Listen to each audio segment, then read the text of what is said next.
It's that time of the year when people in cities like Bengaluru will wake up to purple skies and share pictures of this lovely tree called the jacaranda.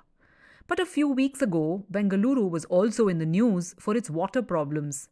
Could the two have any connection at all? Find out more about the jacaranda in this episode of Tree Talk.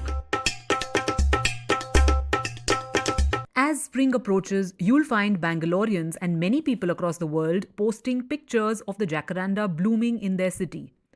Honestly, if you see a jacaranda in bloom, it is an arresting sight, for its canopy is filled with these funnel shaped violet flowers. The leaves of the jacaranda look like this, twice feathered, very similar to the gulmohar.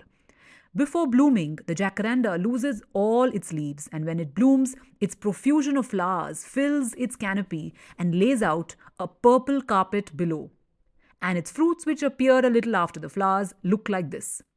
If you'd like to learn how to start identifying trees, perhaps you can check out some of these episodes. Getting back to the jacaranda, there are many species of jacaranda, and the most common species is the blue jacaranda, with the lovely purplish blue flowers for which the tree was taken from its native home to various parts of the world. In India, the jacaranda is called the Neeli Gulmohar.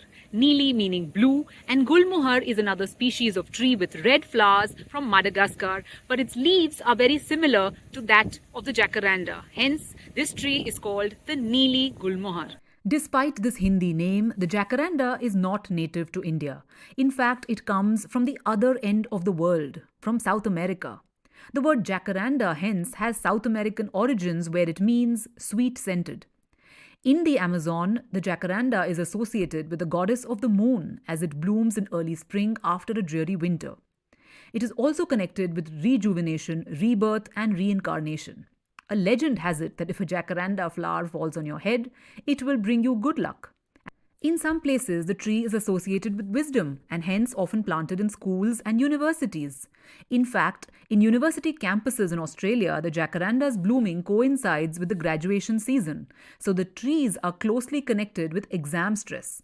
Hence, the students refer to this period as purple panic, as the jacaranda flowers remind them that it's time to submit assignments and study for exams. So the jacaranda tree is known there as the exam tree. And even outside of campuses, the tree is a popular avenue tree in many cities of the world. They grow to an impressive height of 70 to 100 feet and provide shade and have stunning violet flowers that light up the neighborhood. And in South Africa, the city of Pretoria is so popular for its jacarandas, which line many of its avenues, that it is called Jacaranda City. But beauty is not always a desirable thing. In Africa, the jacaranda trees have been blacklisted as invaders and threats to indigenous African species. That's because it is highly invasive and threatening native species in various parts of Africa. The government of South Africa went so far as to ban the planting of jacaranda trees in Pretoria because it was taking up too much of the groundwater and becoming a cause of the city's water problems. So much so that the jacaranda has been declared an invasive weed in South Africa and parts of Australia too. In some parts of Africa, it can only be planted with official permission. And the jacaranda is not the only culprit. Many exotic and invasive plant varieties deplete groundwater and hinder the growth of indigenous flora. I was in the Bandipur and Nagarholai forests of Karnataka some months ago and learnt of the efforts there to remove the invasive lantana that is wreaking havoc in the forests. The forest department in Kerala too has been trying very hard to remove the Sena trees there that were planted years ago by the forest department themselves, believing them to be good shade-giving trees.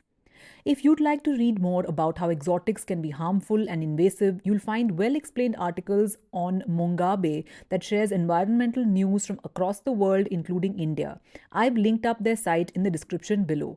Many of us organize and take part in tree plantation drives. While that is always a good thing, it is important to know what trees to plant and what trees not to plant, for not all trees are the same. For most parts of India, native trees like neem, mango, laburnum, and so on should always be preferred over exotic trees like the gulmohar, the jacaranda, or the tabebuyas, which many cities, Bangalore included, seem to have plenty of these days. Not only do these exotic trees not support local life forms, but they also lead to issues like groundwater problems that we see in Pretoria, South Africa. So, the next time you find yourself admiring the profusion of flowers around you, do also take a moment to learn about the tree. And if you're going to plant a tree, stay clear of the invasive exotics. On that note, I shall wind down this episode with a personal anecdote about my connection with the jacaranda. Although exotic, it is undoubtedly a spectacular tree, the sight of which lights up the landscape and one's day. It's interesting how trees sometimes are so interlinked with our memories. The jacaranda almost always reminds me of my grandmother.